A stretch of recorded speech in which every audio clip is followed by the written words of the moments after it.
miracle that this mouth does talk. It's a miracle, all the words you bring to this voice as my heart does sing. You're the good thoughts running through our heads.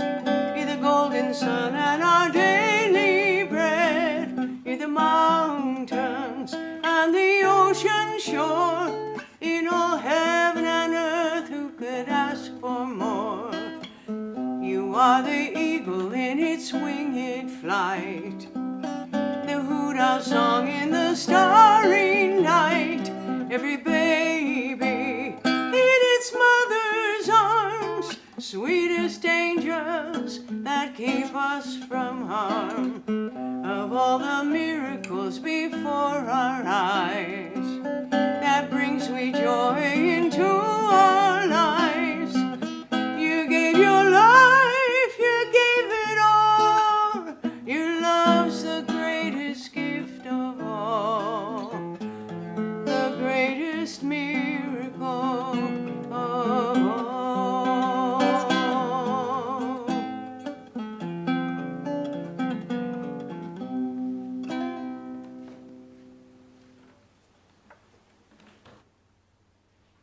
Good morning, everyone. Now, we're very, very fortunate to have Pravrajika Brahmaprana visiting from the Dallas Center.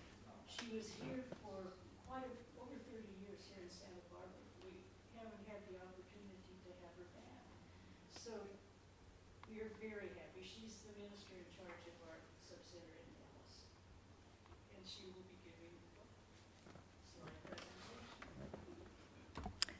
I'd like to begin with a chant.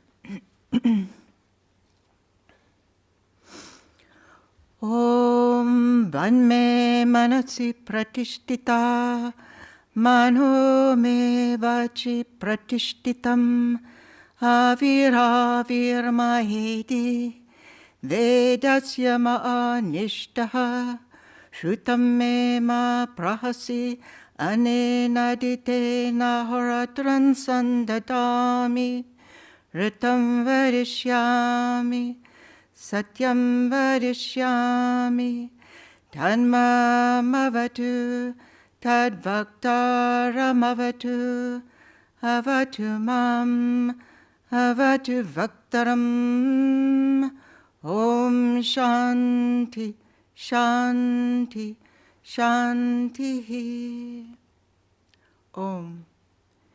May my speech be one with my mind, and may my mind be one with my speech.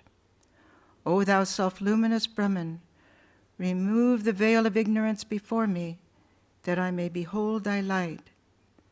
Do thou reveal to me the spirit of the Scriptures. May the truth of the Scriptures be ever present to me. May I seek day and night to realize what I have learned from the sages. May I speak the truth of Brahman. May I speak the truth. May it protect me. May it protect my teacher. Om peace, peace, peace be unto us all. Good morning, everyone. It's good to be here. Today we're going to do something a little different. I'm going to share with you a story of one of 3 women devotees who were in some way connected with Swami Vivekananda. They met and they knew him, Sister Lalita, and we also have Ida Ansel, known as Ujjala.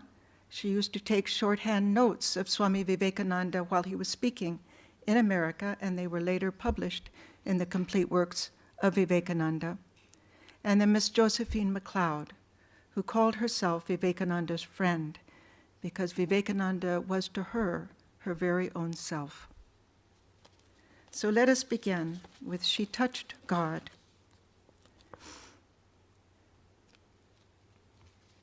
During the 1970s, as a young nun at the Sarda Convent in Santa Barbara, I heard many stories about Sister Lalita from Swami Prabhupada and senior nuns who had lived with her.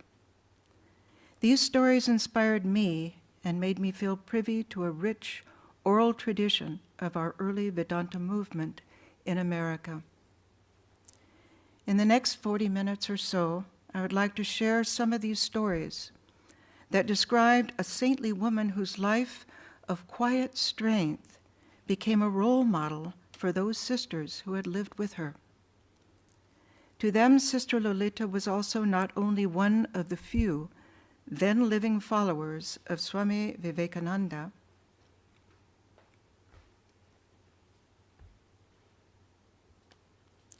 but by inviting Swami Pravrajika to open a Vedanta center in her home at 1946 Ivar Avenue.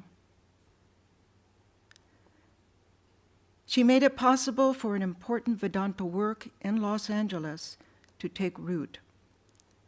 For these reasons, her story is an important contribution to the early history of the Vedanta movement in America. Sister Lalita, or Mrs. Carrie Wyckoff, lived from 1859 until 1949. She was one of the 3 Mead sisters whose family hosted Swami Vivekananda at its rented South Pasadena home, now the Vivekananda House, during the winter of 1899 and 1900, which was during Vivekananda's second visit to the West.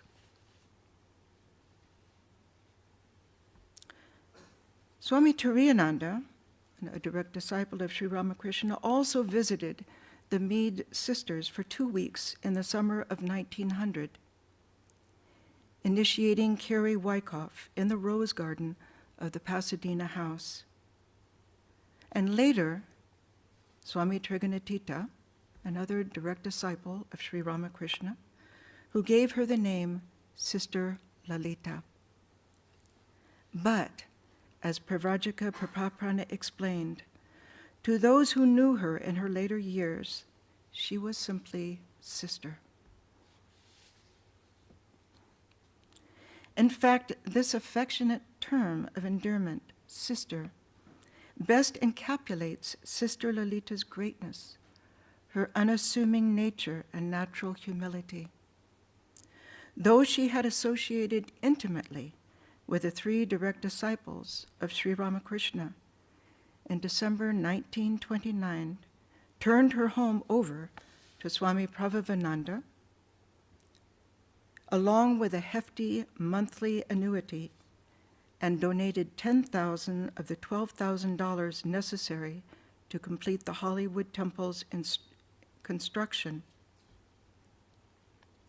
Sister Lalita never put herself forward or assumed any airs of ownership. When in the summer of 1941, Phoebe Nixon, later Pravrajika Brahmaprana, first came to the Hollywood convent, she remembered how she saw, quote, an elderly, white-haired lady bending over from the waist, weeding and tending the plants. This was Sister, quiet, productive, and self-effacing. To those who knew Sister Lalita, her love for gardening was more than a hobby. It was her passion, her worship. Roses were her favorite flowers, and she insisted that they be watered separately. Even in her 80s, Sister tended her garden so that flowers were always available for the daily worship in the shrine. Gyanada, or Anne Lowenkoff, who was a resident of the Vedanta Center during Sister's life, reminisced how she was completely ignorant and had been a grumbling conscript in her mother's garden until she met Sister. Serving Sister Lalita was a joy, Gyanada wrote to me. All I had to offer was a strong back, ignorance, and pleasure in being with her. I wish I could convey the delight on her face and in her gestures as she'd planned, saying, "We'll make a fairyland of flowers." She infused me with her delight. It's with me till this day.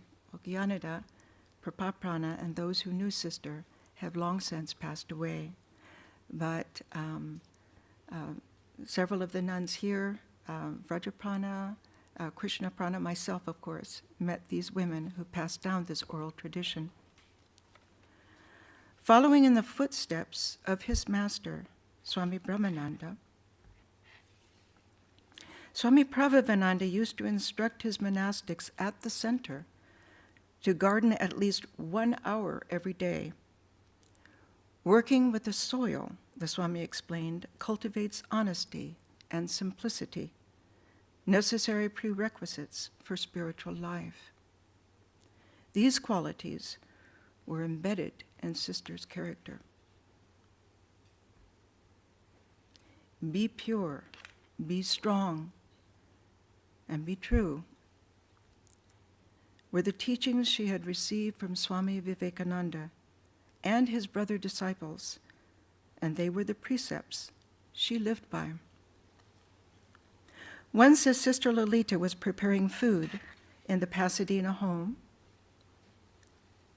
Swami Vivekananda, who was pacing back and forth in the kitchen, suddenly asked her, "Were you happily married?" Sister Lalita hesitated, then answered, "Yes, Swamiji," whereupon he remarked dryly, "I am glad that there was one happy marriage." The moment passed, but Sister never forgot it, and years later she became known as a stickler for the truth. Truthfulness is purity, and purity is strength. Sri Ramakrishna used to say that truthfulness is the austerity of this age. To speak without embellishment, self-aggrandizement, or injury to others is a test of one's mental clarity, egolessness, and even-mindedness. But Sister always adhered to Sri Ramakrishna's signature teaching to tell the truth, but never a harsh truth. Once a woman came to the center proudly wearing a rather garish hat, and I believe this was Miss Josephine MacLeod, who became quite a character. When asked how she liked it, Sister softly replied, "That's a beautiful ribbon in the band." Swami Vivekananda once said, "As I grow older, I find that I look more and more for greatness in little things. I want to know what a great man eats and wears, and how he speaks to his servants." In this sense, Sister Lalita, her greatness shone most brightly. Swami Turiyananda once told her, "You will have a work to do, but it will be a quiet work." "You had to discover, Sister Lalita," one devotee remarked. It was very easy to pass her by and go where all the activities were. But if you paused and got to know her, the least little thing you did for her made you feel rewarded. I don't know how to explain it, but you felt good if you did anything for Sister. So how many of us can make others feel good, not to speak of blessed? But Sister could, and that was her strength, to transmit goodness and strength to those around her. I asked Vivekananda what it was like to live with a Sister. "I got to serve her morning tea," Vivekananda wrote back. "Never a grumpy word, even when I was late. Instead, her enthusiasm for the day ahead. Never once in all the time I was in her company, and despite all my many shortcomings, did she scold. I've never known anyone who reported being scolded by her. She could disapprove. There was a certain regret. in her voice when she spoke of a particularly flamboyant member of the Vedanta household, but backbiting gossip was foreign to her.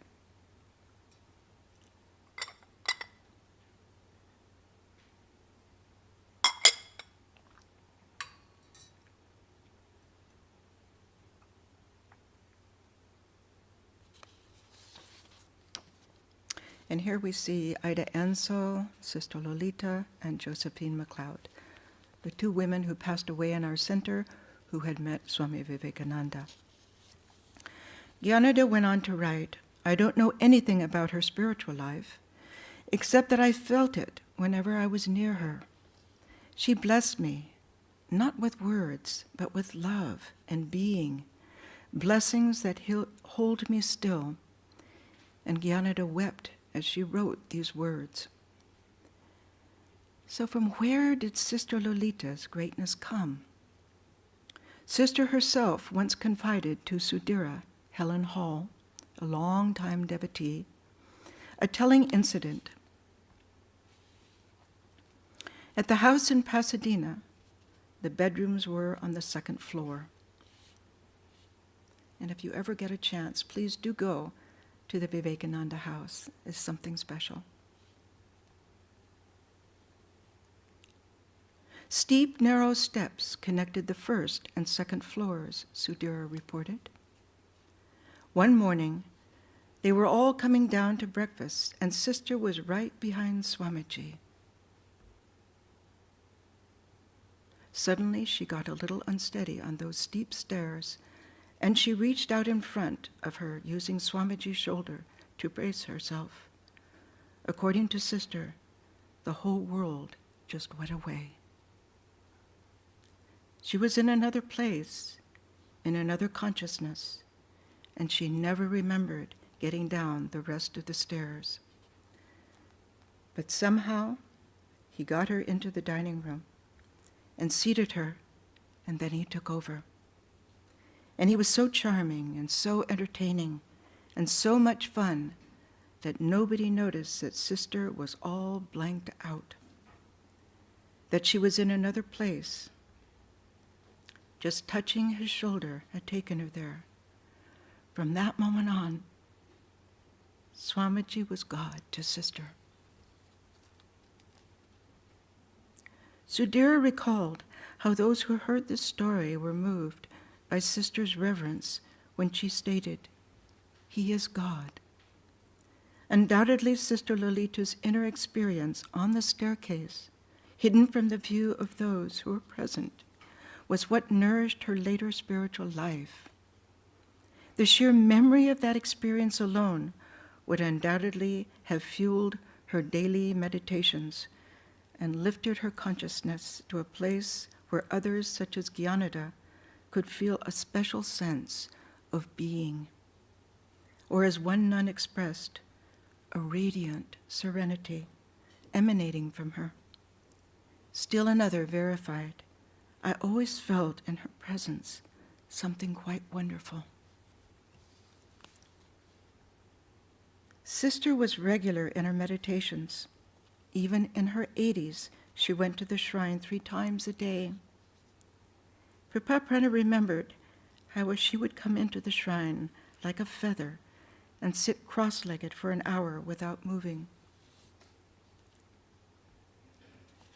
Christopher Isherwood, who was living in the Vedanta Center in the early days, used to marvel at seeing Sister in the shrine room. She had an air of unobtrusiveness, Isherwood wrote, which was somehow majestic. Once, Sister Lalita apologized to Swami Pravrajika for taking too long to prostrate before sitting for meditation. Sometimes it took longer for the light to appear, she explained, assuming that everyone else also saw the light when prostrating in the shrine.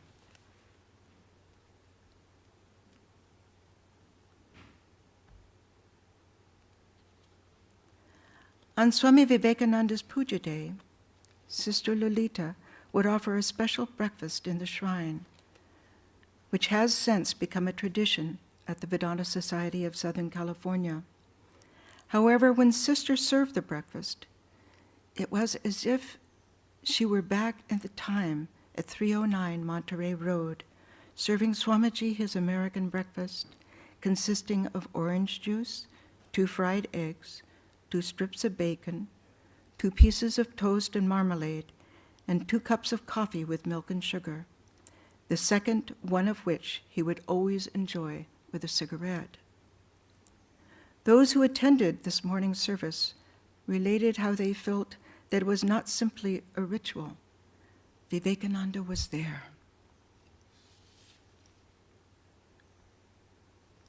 On the last Vivekananda Puja celebration that Sister Lalita attended, she left the temple and went to see Swami Pravrajika, who was too ill to attend.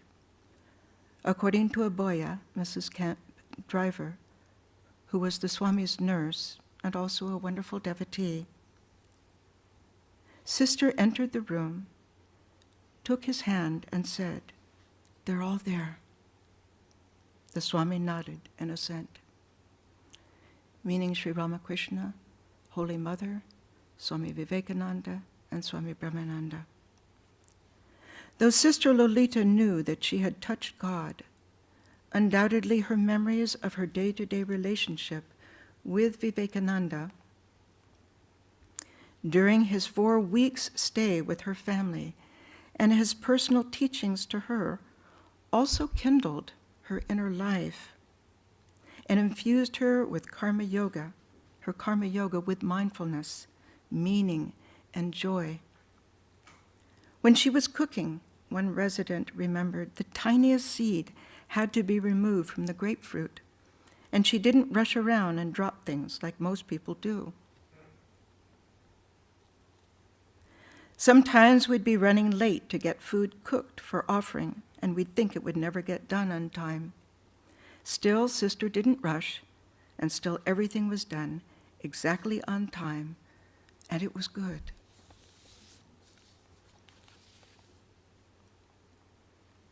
Sister Lalita loved to reminisce about her days with Vivekananda, and though retiring by nature, at those times she would become especially animated.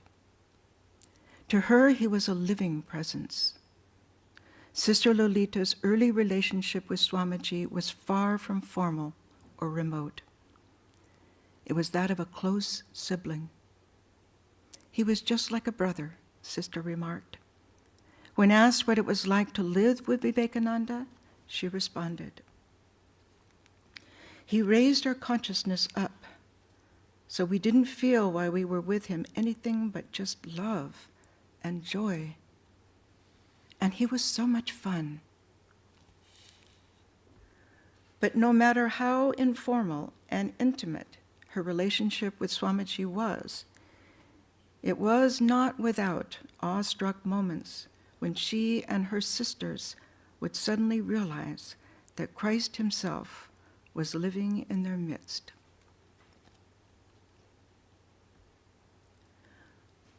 When Swami Vivekananda came to live at 309 Monterey Road, the small 2-story, 3-bedroom Victorian-style house was filled with a Mead household. Mr. Jesse Mead, his 3 daughters, Helen Mead, Alice Hansbrough, and Carrie Wyckoff, the 3 Graces, as Swamiji called them, and Dorothy and Ralph, who were the children of Alice and Carrie, respectively, plus the housekeeper, Miss Fairbanks.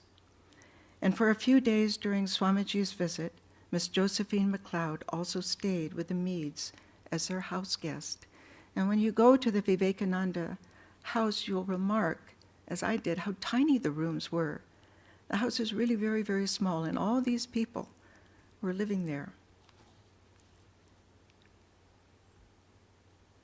Swamiji, who had his own room upstairs, felt relaxed within this household. His room is now a shrine. Every morning he would come downstairs to breakfast, hair wet and tousled from his bath, and wearing a worn black and white herringbone tweed bathrobe tied at the waist. Before breakfast, he would take a walk in the garden behind the house, or in the driveway at the side of the house, sometimes lost in thought, or sometimes he would chant or sing aloud. Breakfast, which Sister prepared, was leisurely, and if there was no 10 o'clock morning class in Pasadena, the Swami would play with the children, read a book, or take another morning stroll in the garden. Swamiji was present at all the meals and would sometimes invite students who had attended his morning classes, such as Miss Josephine McLeod and her sister, Mrs. Frances Leggett, to come to lunch. Mealtime conversations were always lively, with talk of India or some spiritual topic. However, the sisters' favorite lunches were picnics on the knoll behind their house, attended by regular students of his morning classes. At those meals, Mrs. Hansbrough related, the air would become surcharged with a spiritual atmosphere. On one of those occasions, the Swami talked uninterruptedly from 10 o'clock in the morning until 4 o'clock in the afternoon. By the time he finished, Mrs. Hansbrough remembered, the air was just vibrant with spirituality.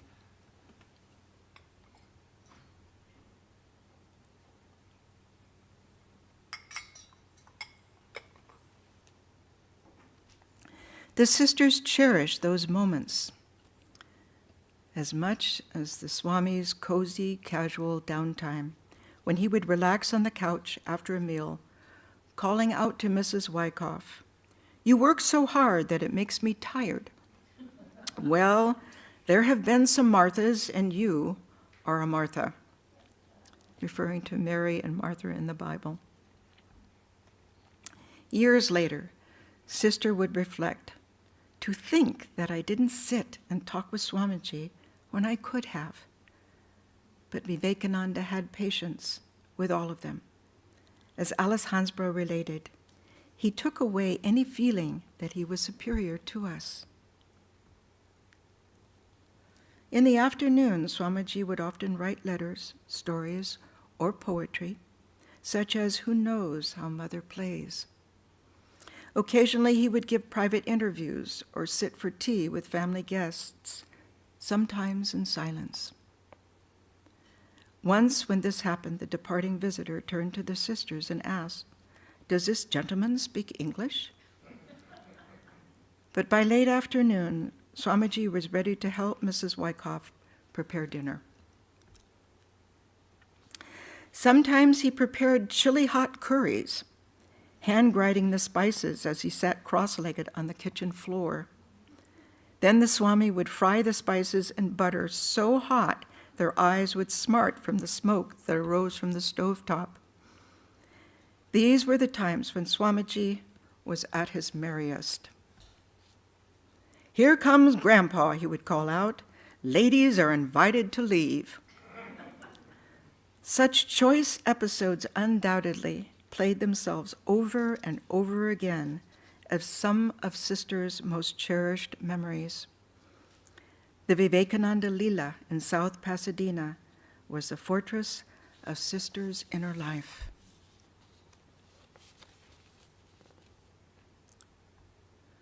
Once Vivekananda asked Sister if she liked one of his spicy dishes.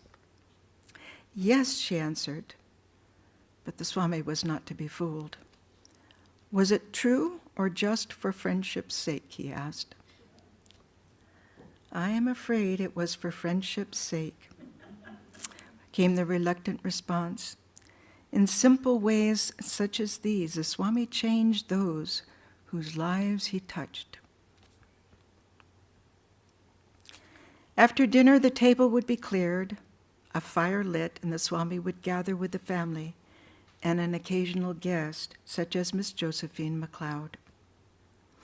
He would discuss a variety of subjects, from philosophy and religion to history, science, and politics, or read aloud from various books. Once, to punctuate a discussion on Advaita Vedanta, he read from his poem, The Song of the Sannyasin. Another time he read from his lecture on the need of a guru, until Helen Mead offered him his bedroom candle. "Does that mean I must go to bed?" Swamiji asked. "Well," Helen replied, "it is 11 o'clock. The sisters long remembered this. How could they have ignored his invitation for discipleship? But in their case, initiation was not a necessary formality. "I have known all three of you before," Vivekananda once told them. And in the summer of 1900, he wrote to Mrs. Hansbrough, "You three sisters have become a part of my mind forever." What greater expression of acceptance could a teacher have conveyed to his disciples?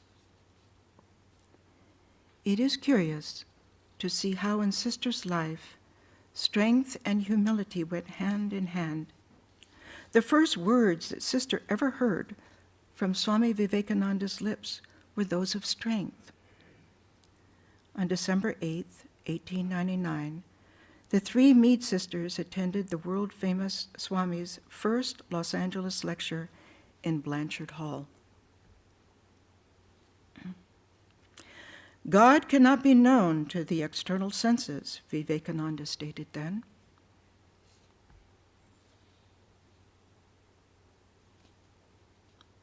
"The infinite, the absolute, cannot be grasped. Yet although it eludes us, we may not infer its non-existence.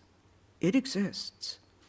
Then he went on, in Jnani fashion, to insert in no uncertain terms what, how, and where God the Absolute exists. "What is it that cannot be seen by the outward eye?" he said. "The eye itself. It may behold all other things, but itself it cannot mirror. This, then, is the solution. If God may not be found by the outer senses, then turn your eye inward and find in yourself the soul of all souls. When I have realized that I myself am the Absolute," Vivekananda continued, "for me there is no more death, nor life, nor pain, nor pleasure, nor caste, nor sex." At the end of the lecture, he chanted in his baritone voice, "I am existence absolute, knowledge absolute, bliss absolute."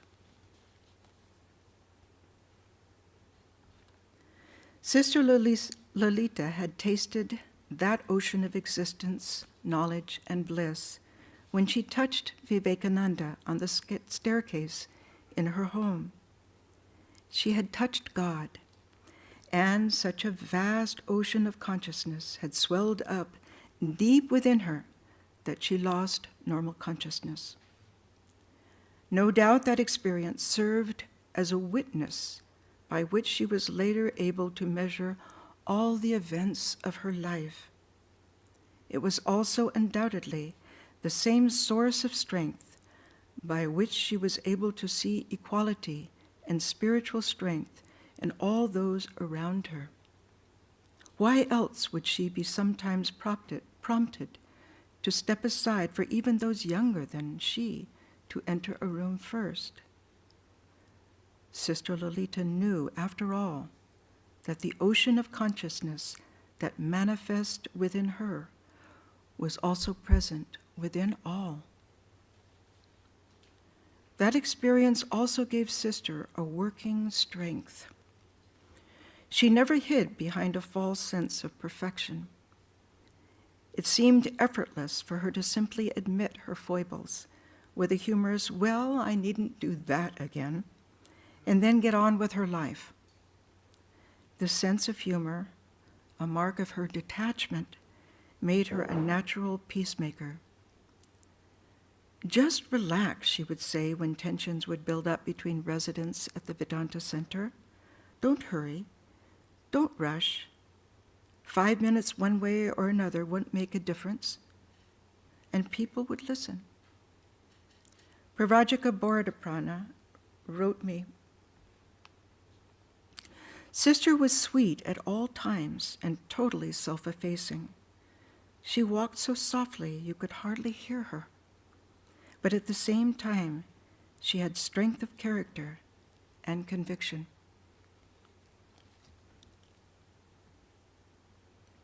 A charmed life is not what made Sister Lalita great.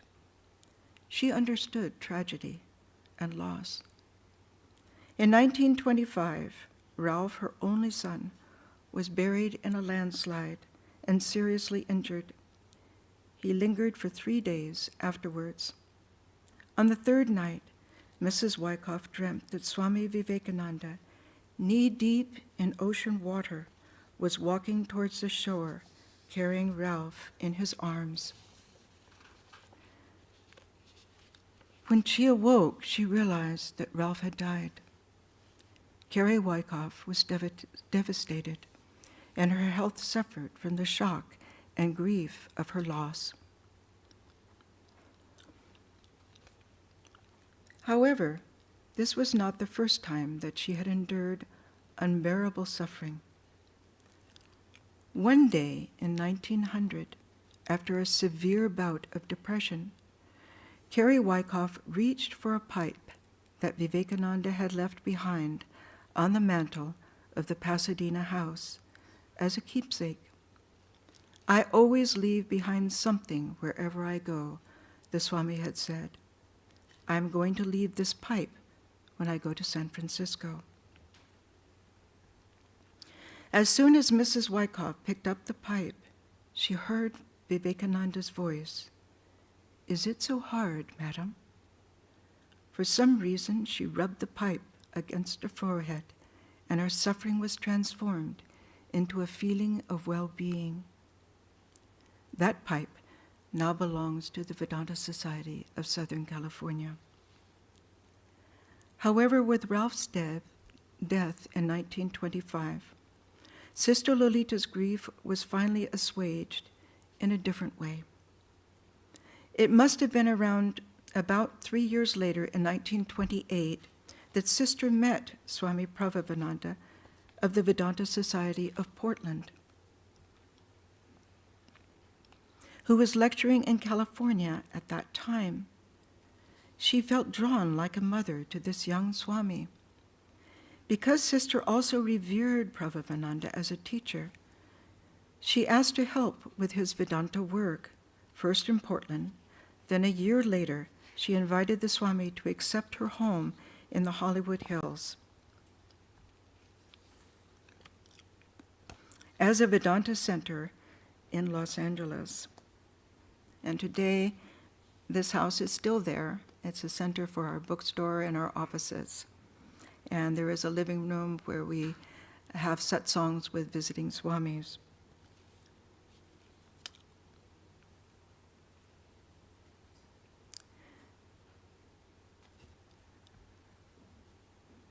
Yes, Swami Shivananda, the then president of the Ramakrishna order, wrote to Swami Pravrajika, I give you permission to open a center in Los Angeles. In December 1929, Swami Pravrajika moved into Sister's home, the greenhouse at 1946 Ivor Avenue. Though Sister Lalita was in her 70s, she took over the cooking, cleaning, and gardening, and later performed a 5-item worship in a small shrine room which was built onto the original house. And that room is still there, though it's used as an office now. Swami Pravrajika took charge of the maintenance and the ministry. During the Depression, times were so hard that they ate only popcorn and milk for supper. But once Sister Lalita deeded her home at the Vedanta Society, there was no turning back. Swami Pravrajika used to say, "Sister and I lived together for more than 20 years, and there was never a harsh word between us." Once he stipulated that all residents must first ask permission before leaving the compound, a rule by which Sister Lalita also complied. "Sister, you don't have to ask my permission," Swami Pravrajika protested. But such was Sister's humility that she insisted, "Swami, I'd like to ask permission if the others have to." Sister Lalita's greatness was that she never put herself above others. So close was the relationship between the Swami and Sister that when in 1935 they traveled to India together, Brahmaprana noted that Pravrajika's mother, Gyanada, to the right of Swami, felt a certain jealousy seeing her son with Sister. To Sister, the Swami undoubtedly filled the void that Ralph's death had left her. But according to Brahmaprana, the two women developed a sweet relationship, even with the language barrier. On the last day they were together, the Swami's mother placed his hand in Sister's, turning him over to her.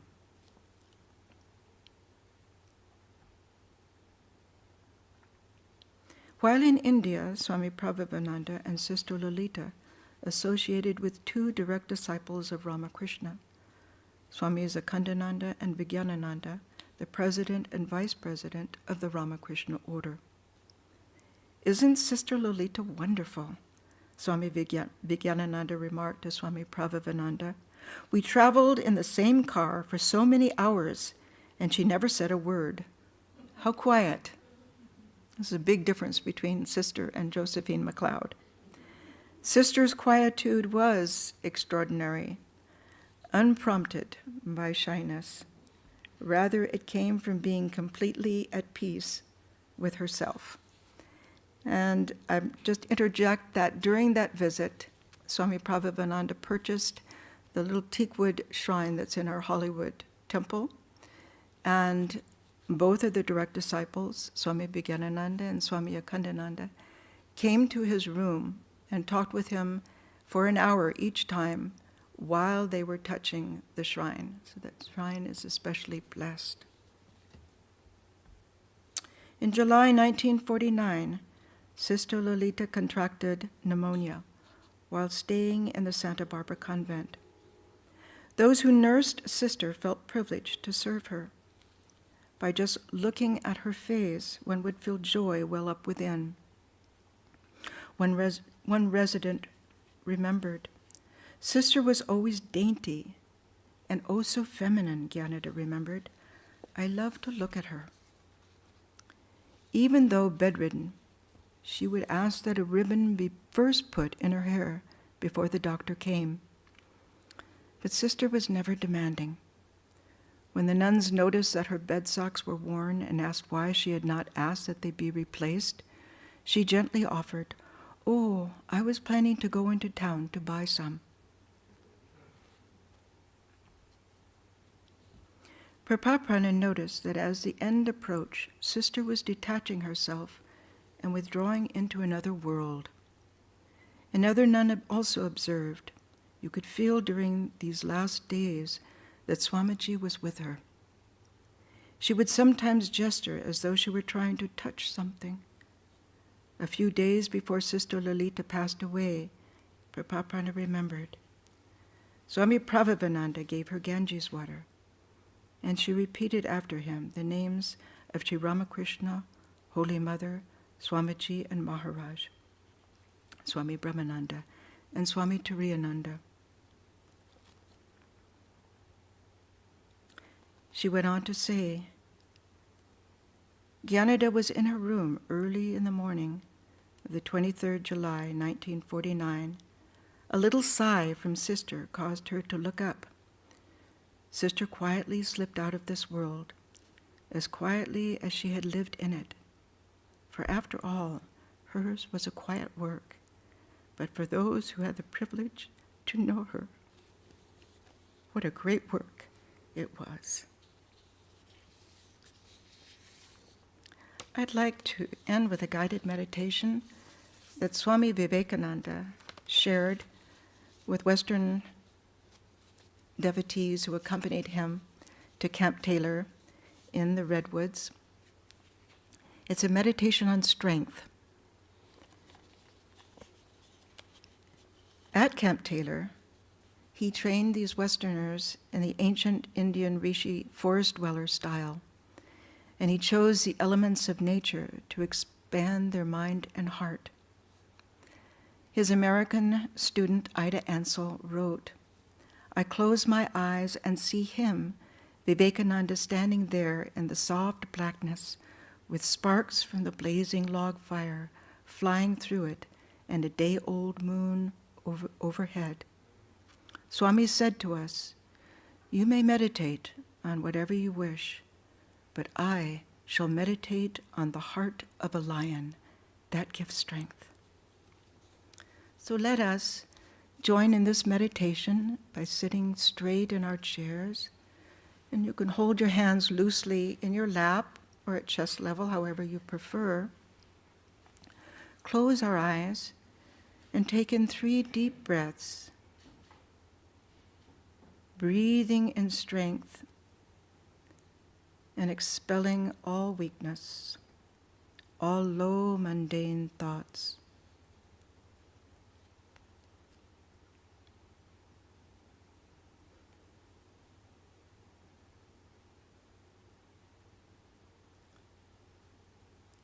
Let us try to picture the lion in our heart.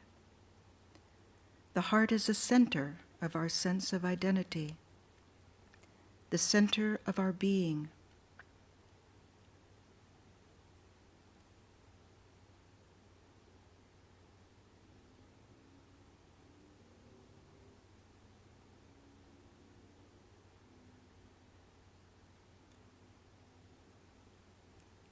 Let us dwell on the spiritual qualities represented by the lion. It radiates strength, fearlessness, majesty,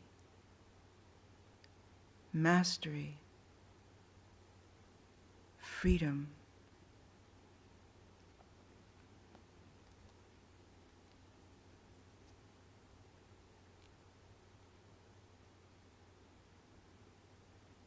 The lion is a creature of the savannah.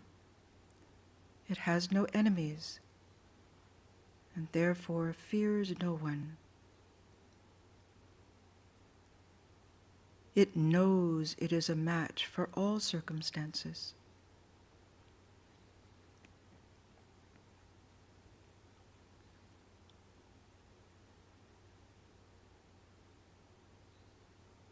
Let us feel we are established in that strength. Know you are free.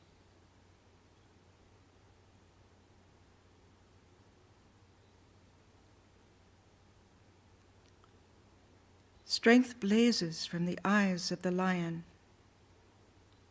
It illumines our heart. It courses outward into the thought channels of our mind.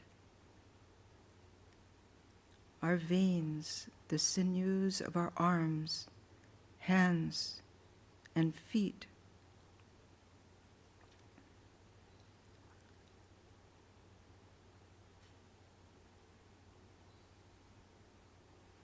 Our body is filled with strength.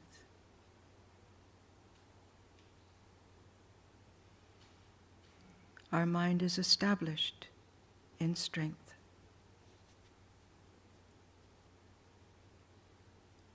We know the self, the Atman, fears nothing, not even death.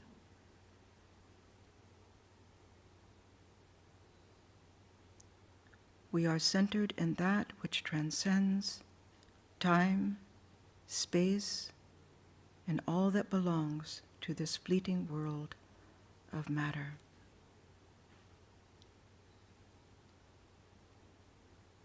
Om Shanti, Shanti, Shanti. Peace, peace, peace.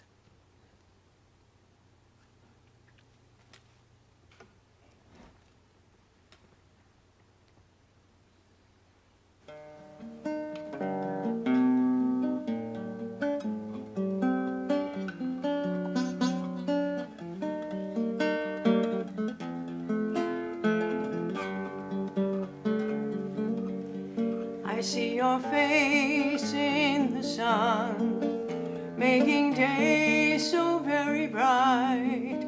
I see your face in the moon, lighting up the darkest night. I see your face in each flower and in every drop of dew. Oh, everywhere I look, there are you.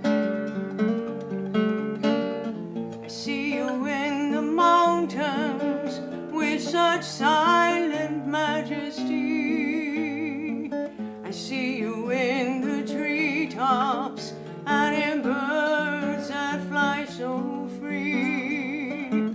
I see you in the eyes of friends when they look back at me. Oh, everywhere I look, there are you.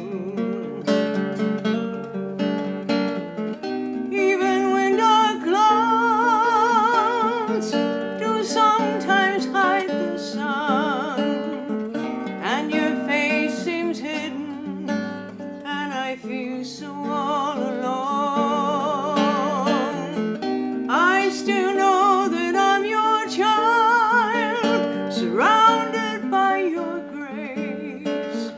Please keep me ever close to you and show your precious grace. I see you in each step I take, in every place I may be, in every face before my eyes, in waves upon the sea, in each and every pleasure, and even in my pain. Oh, everywhere I look, there are you. I see you in my hopes and fears, and in my every song. I see you in my smiles and tears. To you I do belong. You're the soul within me, and the love within my heart. Oh, everywhere I look, there are you. Yes, you're the soul within me, and the love within my heart. Oh, everywhere I look, there are you. Yes, everywhere I look, there are you. There are you. There are you.